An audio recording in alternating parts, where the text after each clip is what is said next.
it's hard to explain if you haven't experienced it what the colonias are like. And a lot of people, because we live in the United States, we don't think that there's places like that. I mean, you think of poor people, you might think of the projects in Chicago or whatever. You don't picture people living basically in a field and not having their houses finished. They'll open the door and it looks good on the outside, but you can see inside and there's no insulation. It's just basically roughed out, and you've got kids sleeping in mattresses on the floor because they don't have beds. Or you go into a trailer and you can see through the floor, you can see the ground through the floor, through the holes that are in the floor. And they don't have heat this time of year where we get really cold. And they come out of their houses with their coats and jackets and hats and stuff on, and you think, oh, well, they're getting ready to go out. No, they have to be that way in their house to stay warm. Or during the summertime, it's burning hot down here and they don't have air conditioning. And we just don't think of people living that way. You don't need to go to a foreign country to find poverty. Here at this colonia, right here, it's like, 95% people from Mexico, and it was worse. Poverty is a lot of times it's just a symptom.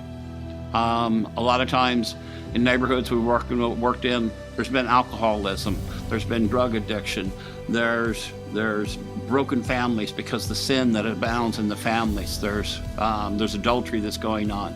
And because of all this, the family is broken. You see it in the colonia, a lot of the families, they don't have means of buying gifts for the kids. So when they hear that they're gonna give away gifts, they come ready. The parents, they don't have money to be able to get the kids gifts at Christmas time, and for many, that's the draw of the season. It's the gifts. It's being able to get presents, and how disappointing that must be as a kid to pretty much think I'm not going to get anything.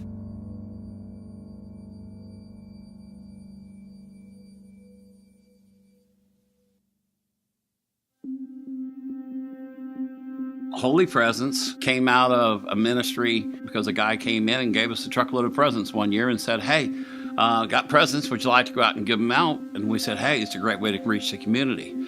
We went out and we handed them out to kids in the poor neighborhoods and everything, and shared the gospel with them, and had a great time. But afterwards we brought the leftovers back, and there are some missionaries that came through, and they asked us, they said, hey, do you have any presents left? In Mexico, they celebrate the Festival of the Kings. They said, we'd like to go out and do some outreaches. And I said, yeah. I said, we've got some Barbie dolls and trucks and some different toys, and we gave some of these presents out. It was about a month later, the missionaries came back and shared with us testimony how they went out in the community. And there was one person they'd been trying to reach for 13 years. And every time they tried and go and talk to this family, the husband would come out and threaten them and tell them to go away, get off the property. So when the missionary came and to talk to him, he said, sir, can I come and bless your kids for Christmas? And he said, but why would you want to? He said, well, God put it on their heart to provide these presents, and when we prayed, we really felt like God was saying we need to come bless your children. So can we bless your kids with these Christmas presents? And the guy said, yes, but I still don't understand. He said, well, these presents are just a representation of God's greatest gift. It says, the gift itself is something that's going to fade away here, but God's gift is eternal. And that's the gift we've been trying to tell you about for the last 13 years. They went ahead and blessed this man's family with the presents and everything. And he said it was about 2 weeks later that there was a knock on his door at 10:30 at night, and here stands this man. And he was in tears, and he says, tell me about the Jesus that sent you to my house. And that night he came in and he accepted Christ as his personal Savior and Lord.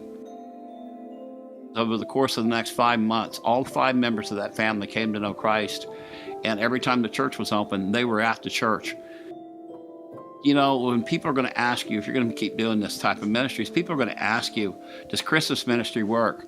He says, tell them about the story about the Barbie doll and 2 toy trucks that changed a whole family's life. I was one of those kids that somebody took the time to give me a present, because I grew up in a broken home that nobody gave me anything. And some church took the time to give me a present. And because it impacted my life, I could tell you that when you give and donate, it can impact somebody's life. You never know what kid you can make an impact. It might be the next preacher that you're touching their hearts. Because I was that kid that they took the time to drop off a present in my house. A lot of people ask us, so why is Christmas ministry so important? Why is the gospel so important as you go out and give these gifts out? Well, it's so important because we're not just trying to give people gifts. We're trying to transform families and transform communities. There's really a spiritual need because some of the colonies are not nice places. And it's just because they haven't had that regeneration. They haven't had that heart change. They haven't heard about what God does and how he changes lives. And that's the real gift that we come down and bring to them.